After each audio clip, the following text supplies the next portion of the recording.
The letter arrived on a Tuesday, stained with coffee and smelling faintly of regret. It declared Ethan Harper legally dead, a bureaucratic gut punch that stripped him of his name, his home, and his family in one cold sentence. He was 28, very much alive, and now staring at his own obituary in a Wyoming diner, his heart pounding like it wanted to escape his chest. Ethan's fingers trembled as he clutched the paper, the words blurring through tears he refused to let fall. He'd been disowned 3 years ago for loving a man, cast out by his father, Pastor John Harper, who preached fire and brimstone in their small town of Laramie. The official notice, stamped by the state, was his family's final act of erasure. Declared dead for being gay, as if his existence was a sin they could bury. He folded the letter and shoved it into his military duffel, the only thing he owned besides the white dress uniform he'd worn for his last deployment. Ethan had enlisted after his family's rejection, seeking purpose in the Army, where he could be a soldier first and a man second. But now, back in the States, he was a ghost, alive yet invisible to those who once claimed to love him. The diner's neon buzzed overhead, and he glanced out the window at the endless Wyoming plains. Somewhere out there, his younger brother, Noah, was getting married tomorrow. Noah, the only one who'd ever sent him a secret letter, begging him to come home. Caleb Monroe, the man Ethan loved, sat across from him, his dark eyes scanning the letter with a lawyer's precision. At 29, Caleb was sharp, compassionate, and relentless, his navy suit slightly rumpled from their long drive from Denver. "This is illegal," Caleb said, his voice low but fierce. "They can't just declare you dead to erase you. We'll fight this, Ethan. I promise." Ethan managed a half-smile, though his chest ached. Caleb had been his anchor since they met at a veterans support group 2 years ago, a chance encounter that turned into quiet nights talking about dreams, fears, and the families they'd both lost to prejudice. Caleb's parents had cut him off when he came out, but he'd built a life as a pro bono lawyer, fighting for people like them, people the world tried to forget. "I don't want to fight," Ethan whispered, his voice rough. "I just want to be seen." He didn't mean the courts or the law. He meant Noah, his mother, even his father. He wanted them to look at him and see a son, a brother, not a scandal. Caleb reached across the table, his hand brushing Ethan's. "Then let's go to the wedding," he said, his tone daring. "Show them you're alive. Show them who you are." Ethan's breath caught. Crashing Noah's wedding was reckless, insane, even. His father would be there, preaching his gospel of hate. His mother, silent but complicit, would be in the pews. The whole town would whisper, their judgment sharper than any knife. But Noah had written, "I miss you. Please come back." Those words had burned in Ethan's mind for months. "Okay," Ethan said, his voice steadier now. "Let's do it." The road to Laramie was a ribbon of asphalt cutting through fields of golden wheat, the kind of beauty that made you believe in second chances. Ethan drove their rented pickup, his white uniform hanging in the back, pressed and pristine. Caleb sat beside him, scrolling through legal documents on his phone, already planning how to challenge the death declaration. But Ethan's mind was elsewhere, on the church where he'd once sung hymns, the house where he'd carved his initials into the porch railing, the brother who'd been his best friend. "Do you think Noah knows?" Ethan asked, breaking the silence. "About the letter?" Caleb glanced up, his expression softening. "If he sent you that note, he knows you're out there somewhere. He's probably hoping you'll show up." Ethan nodded, but doubt gnawed at him. Noah was 25 now, a mechanic with a fiancée named Sarah, who Ethan had never met. Would Noah welcome him, or would he side with their father? The last time they'd spoken, 3 years ago, Noah had hugged him tightly before their father's shouting drove Ethan away. "You're my brother," Noah had whispered. "Always." The pickup rolled into Laramie as dusk painted the sky in shades of purple. The town hadn't changed. Same hardware store, same diner, same church steeple piercing the horizon. Ethan's stomach twisted as they passed the sign for Harper Community Church, where tomorrow's wedding would take place. He could already hear his father's voice, condemning him from the pulpit. They checked into a small motel on the edge of town, the kind with flickering lights and threadbare carpets. Caleb unpacked his suit, meticulous as always, while Ethan sat on the bed, staring at his uniform. The white fabric gleamed, a symbol of his service, his sacrifice. He'd worn it through deployments, through moments when he thought he'd never come home. Now it felt like armor for a different kind of battle. That night, they lay side by side, not touching but close enough to feel each other's warmth.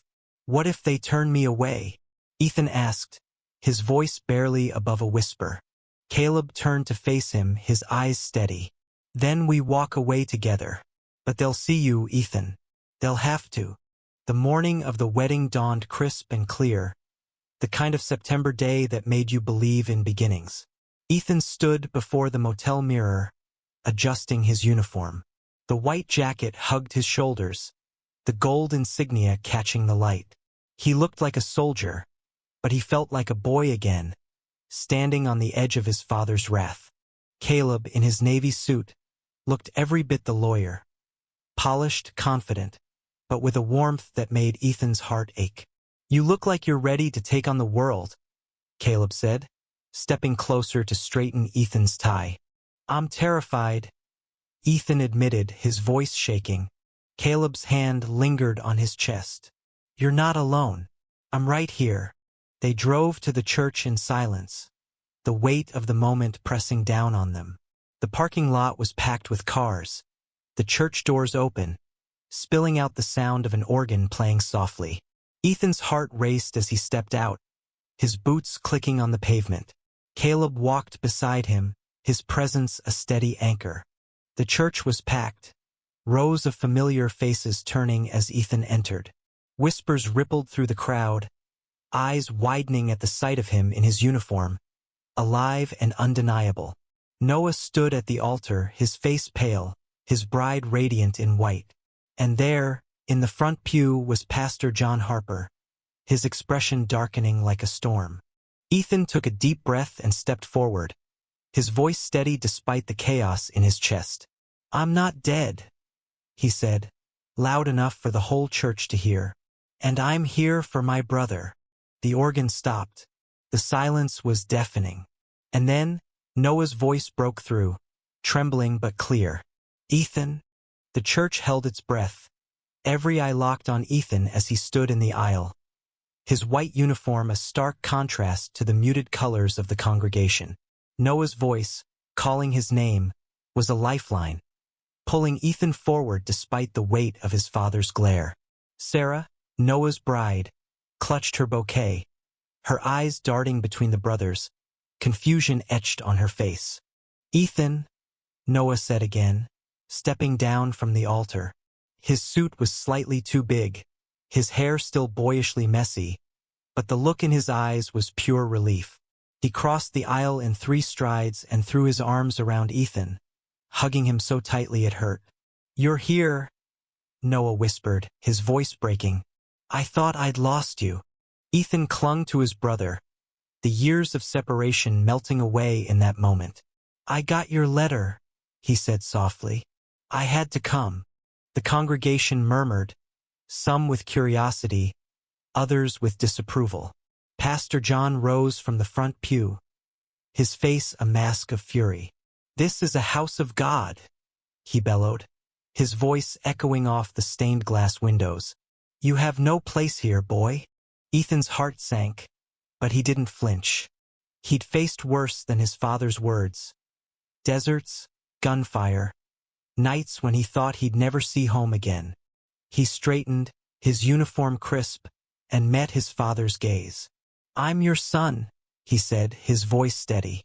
"And I'm alive." Caleb stepped forward, his presence calm but unyielding. "Pastor Harper," he said, his tone professional yet edged with steel. "Declaring Ethan dead was illegal. We're here to set things right, but today we're here for Noah."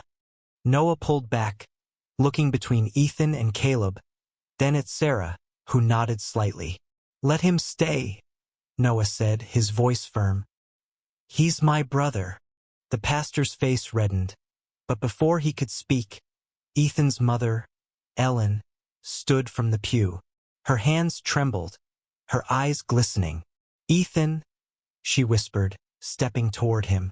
She hadn't spoken to him in 3 years, hadn't answered his letters, but now she reached out, her fingers brushing his sleeve. "You're really here." Ethan's throat tightened. "I never left, Mom. Not really." The moment was fragile, a thread of hope in a room thick with tension. Sarah, still at the altar, spoke up, her voice soft but clear. "This is our wedding," she said, addressing the crowd. "And I want Ethan here. If Noah's family is incomplete, so is mine." The congregation shifted, some nodding, others whispering. Pastor John opened his mouth to protest, but Noah cut him off. "Dad, enough.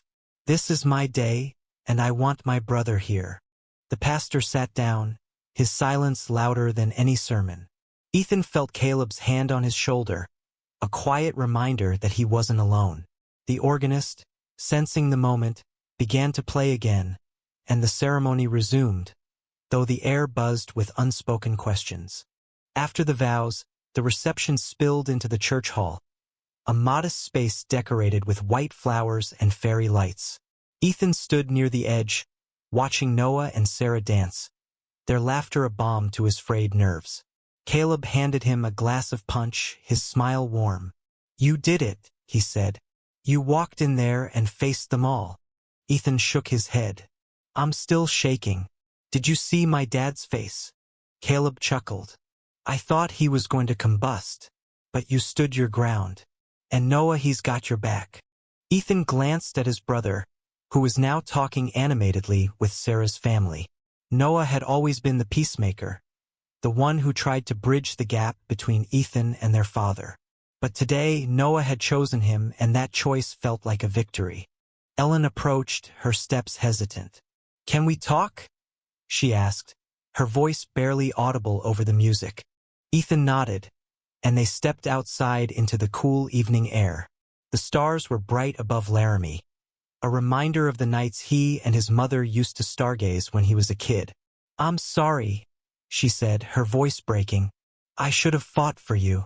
I was scared, and I let him—" She stopped, tears spilling down her cheeks. Ethan wanted to be angry, to demand answers for her silence, but all he felt was relief. "You're talking to me now," he said. "That's enough." She hugged him, her sobs muffled against his uniform. "I thought you were gone," she whispered. "When they said you were dead, I believed it. I thought I'd failed you." "You didn't," Ethan said, though the words were hard to say. "I'm here, and I'm not going anywhere." They stood there for a long time, the past a heavy weight between them. When they returned to the reception, Caleb was waiting, his eyes searching Ethan's face. "You okay?" he asked. Ethan nodded, managing a smile. "Better than I've been in a long time." That night, back at the motel, Ethan and Caleb sat on the bed, the weight of the day settling over them. "What's next?" Caleb asked, his voice gentle. "We've got the legal fight ahead, but what do you want?" Ethan thought of Noah's hug, his mother's tears, the way Sarah had welcomed him. He thought of his father's silence, the town's stares. "I want to be whole," he said finally. "Not just legally, but here." He touched his chest. "I want to stop running."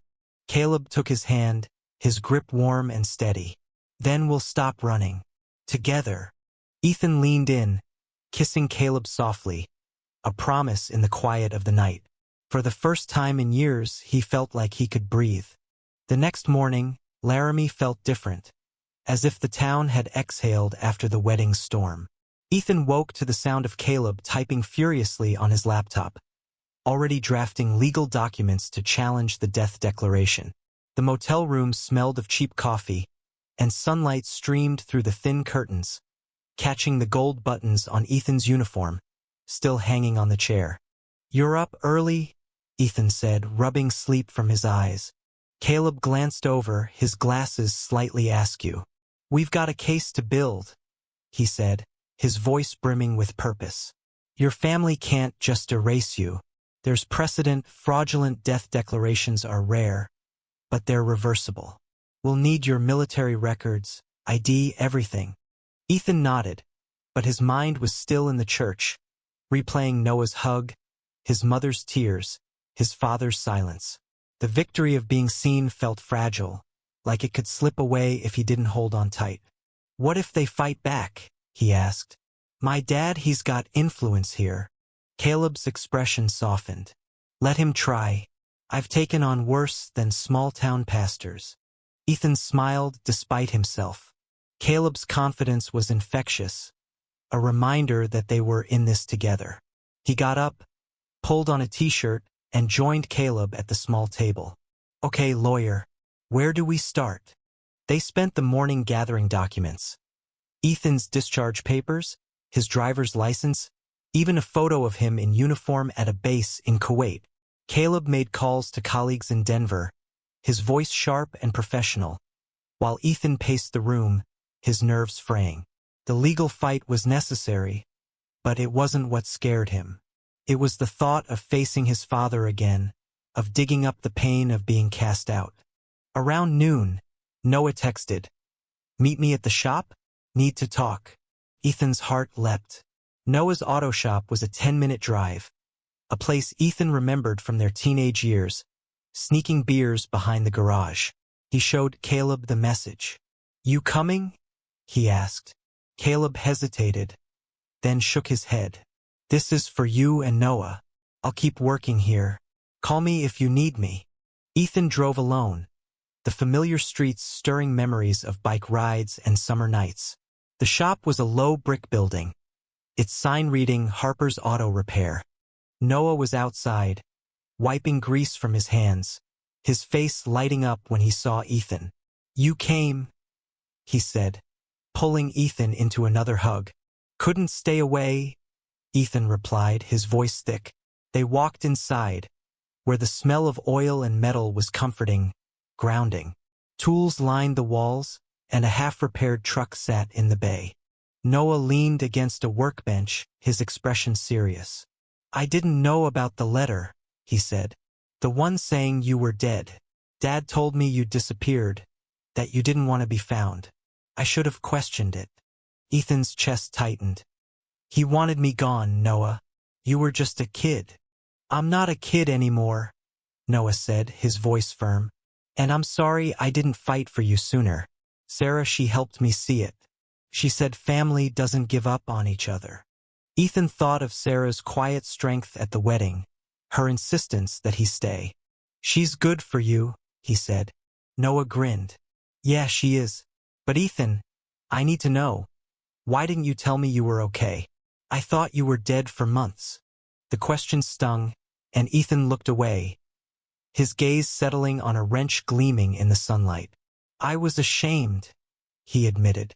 "After Dad kicked me out, I thought you'd all be better off without me. I enlisted to prove I wasn't broken. But I was wrong. I should have reached out." Noah stepped closer, his hand on Ethan's shoulder. "You're not broken. You never were. And I want you in my life, Ethan. Sarah does too." Tears pricked Ethan's eyes, but he blinked them back. "What about Dad?" Noah's face darkened. "He's stubborn, but he's not the only one who matters. Mom's been asking about you. She's coming around." They talked for hours, rebuilding the bridge that had been burned. Noah told stories of his life with Sarah, his dreams of expanding the shop. Ethan shared fragments of his years away, deployments, sleepless nights, meeting Caleb. When he mentioned Caleb, Noah's eyes softened. "He's good for you," he said, echoing Ethan's words about Sarah. That evening, Ethan returned to the motel, his heart lighter. Caleb was still at the table, surrounded by papers. "How'd it go?" he asked, looking up. Ethan sank onto the bed, a smile tugging at his lips. "Noah wants me back. Not just at the wedding, but in his life." Caleb's face lit up. "That's huge, Ethan." What about your mom? She's trying, Ethan said. It's a start. Caleb crossed the room, sitting beside him. You're doing this, Ethan. You're taking your life back. Ethan leaned against him, the warmth of Caleb's shoulder grounding him. We're doing this, he corrected. I couldn't have walked into that church without you. Caleb kissed his forehead, a quiet promise. We've got a long road ahead, but we'll get there. The legal battle began in earnest the next day. Caleb filed a petition with the county court to reverse Ethan's death declaration, citing fraud and lack of evidence. The process was slow, bureaucratic, and maddening, but Caleb was relentless, his legal mind dissecting every loophole. Ethan, meanwhile, felt like a soldier without a mission, caught between hope and the fear that his father would fight back.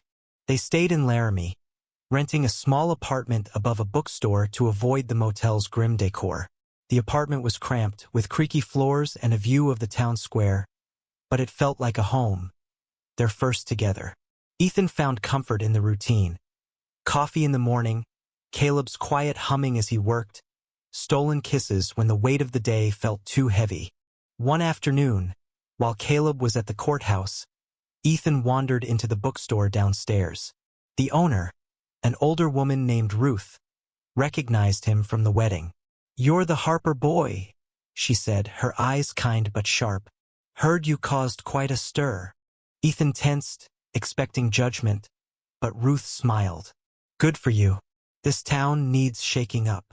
They talked for an hour, Ruth sharing stories of Laramie's quieter rebellions, people who defied the town's rigid norms.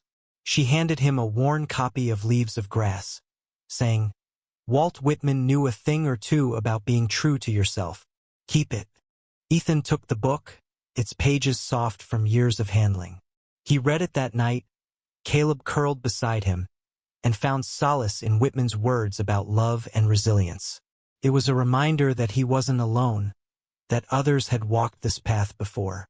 A week later, Noah invited them to dinner at his and Sarah's new home, a cozy ranch house on the edge of town. Sarah greeted them at the door, her smile warm. "I'm glad you're here," she said, hugging Ethan. "Both of you." The dinner was simple. Roast chicken, mashed potatoes, laughter that filled the room. Noah and Sarah asked about Caleb's work, about Ethan's time in the army. Caleb, ever the storyteller, had them laughing with tales of his law school misadventures. Ethan watched, his heart full, as Caleb fit seamlessly into this piece of his life. But the shadow of Pastor John loomed. Noah admitted their father was furious, refusing to acknowledge Ethan's return. "He's been preaching about sin all week," Noah said, his voice heavy. "But Mom's been pushing back. She's been to the church every day, talking to him." Ethan's hope flickered. His mother's silence had hurt him deeply, but her efforts now were a spark he couldn't ignore. "Do you think she'll come around?" he asked. Sarah reached across the table, squeezing his hand. "She's trying, Ethan. Give her time." The first court hearing was a week later, a sterile room in the county courthouse filled with tension. Ethan wore his uniform, a deliberate choice to remind everyone he was a soldier, a man who'd served his country. Caleb stood beside him, his suit impeccable, his arguments sharp.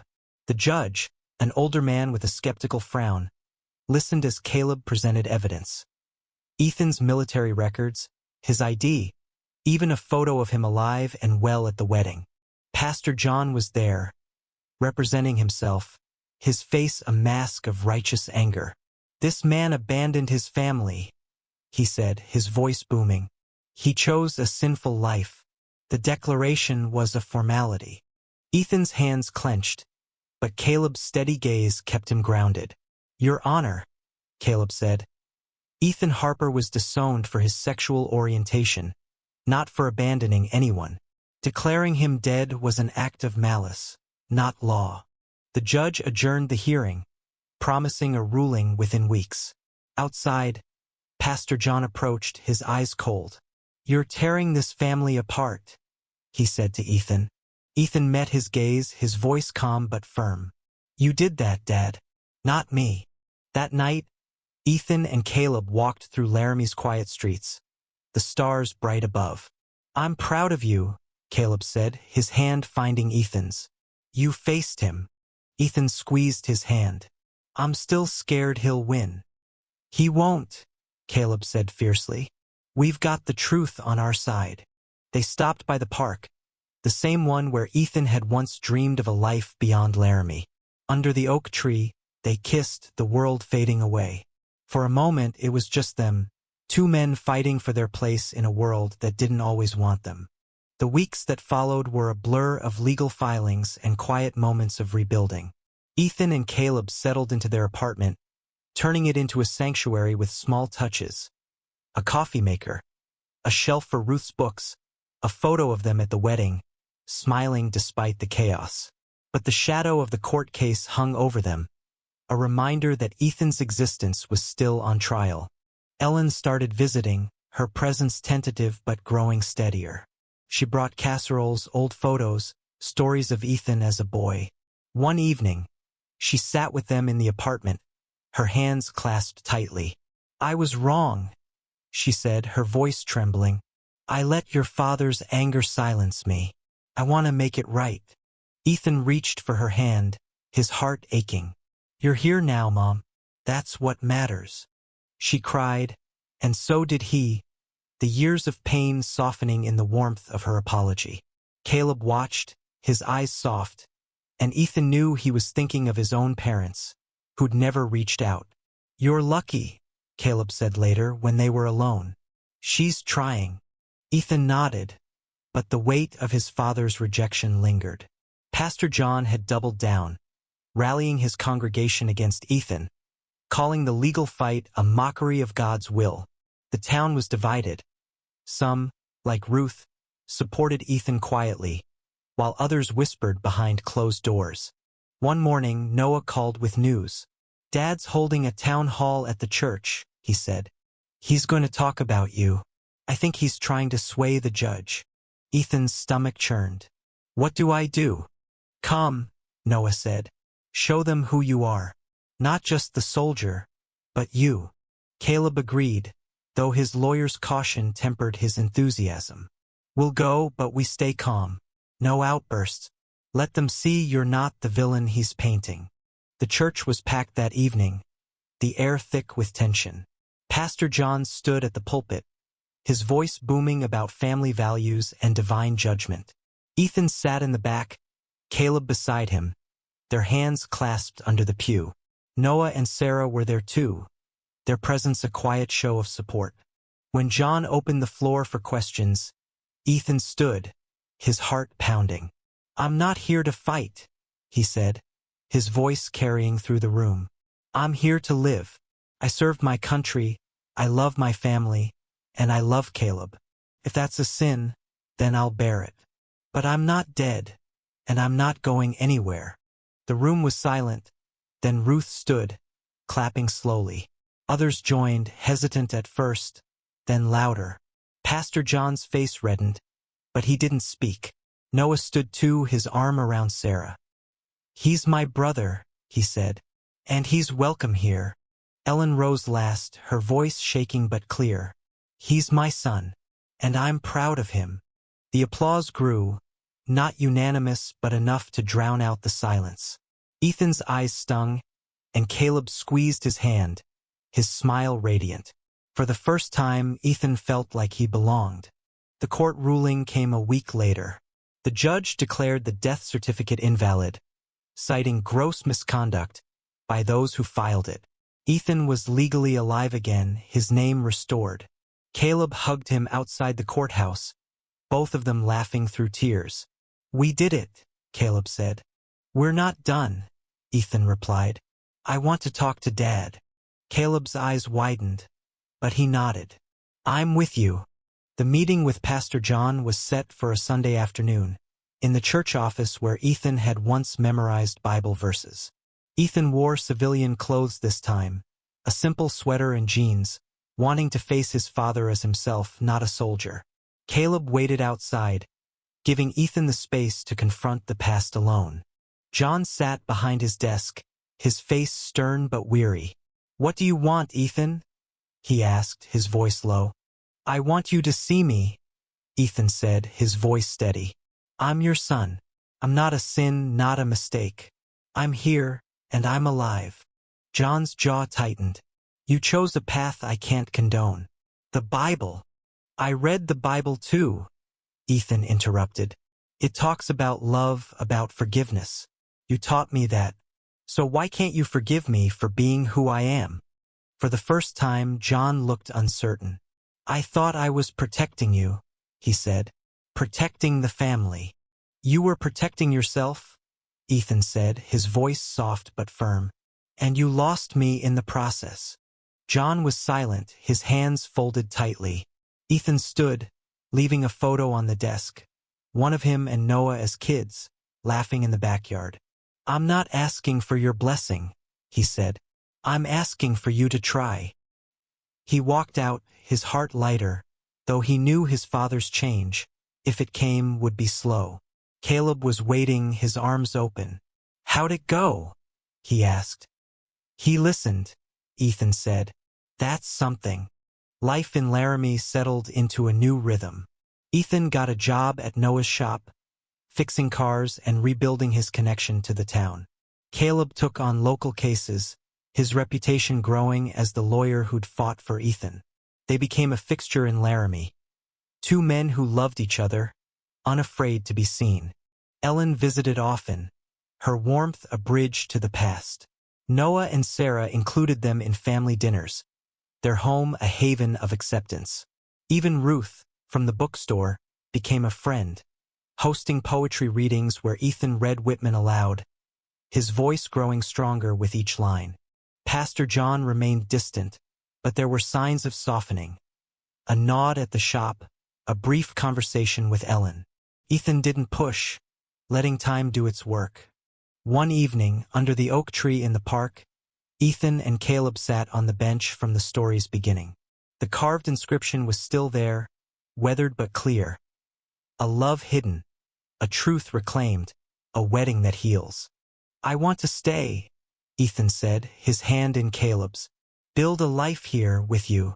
Caleb smiled, his eyes bright. "Then let's do it. A home, a future, us."